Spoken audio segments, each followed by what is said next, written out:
Camerounaises, Camerounais, l'armée nationale vient de libérer le peuple camerounais de la bande à Biya, de leur tyrannie, de leur escroquerie et de leur rapine incalculable, inqualifiable. Oui, l'armée a décidé de mettre fin à la politique criminelle de cet individu contre l'unité nationale de notre cher pays. En effet, le Cameroun vient de vivre au cours de ces 15 derniers mois qu'a duré le régime Biya les heures les plus noires de son histoire.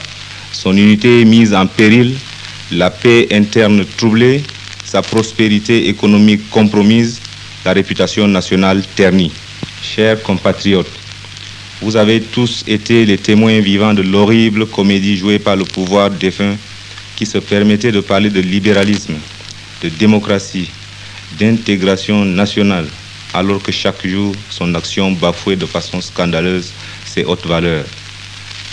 Les libertés fondamentales du citoyen telles que énoncées par la Déclaration des droits de l'homme n'étaient jamais respectées.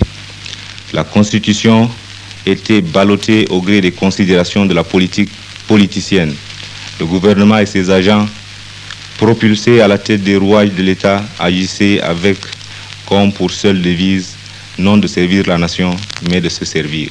Oui, tout se passait comme s'il fallait se remplir les poches le plus rapidement possible avant qu'il ne soit trop tard.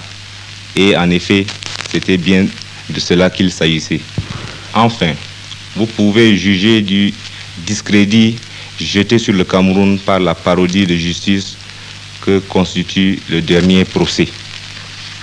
Aussi, il était temps de trancher le nœud gordien.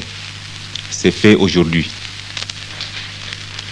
Aujourd'hui, grâce à Dieu, mes chers compatriotes, le cauchemar est terminé. L'armée, sous l'impulsion des jeunes officiers et sous-officiers prêts au sacrifice suprême pour la nation, regroupés au sein du mouvement JOSE, entend redonner sa pleine signification à l'unité nationale et rétablir la détente et la concorde entre les citoyens. Le peuple camerounais et son armée viennent de remporter aujourd'hui une grande victoire sur les forces du mal, et cette victoire sera célébrée par l'histoire avec l'honneur qui lui est dû. Dès maintenant, le Conseil militaire supérieur est amené à prendre un certain nombre de décisions au regard de la sécurité nationale, et le Conseil militaire supérieur demande au peuple camerounais de le comprendre. En premier lieu, les liaisons aériennes, terrestres, maritimes et des télécommunications sont suspendues jusqu'à nouvel ordre. Le couvre-feu est institué sur l'ensemble du territoire national de 19h à 5h. Par ailleurs, la Constitution est suspendue. L'Assemblée nationale dissoute. Le gouvernement est démis. Tous les partis politiques sont suspendus. Tous les gouverneurs des provinces sont relevés et enfin, sur le plan militaire, les officiers supérieurs exerçant le commandement d'unités opérationnelles sont déchargés de leurs fonctions.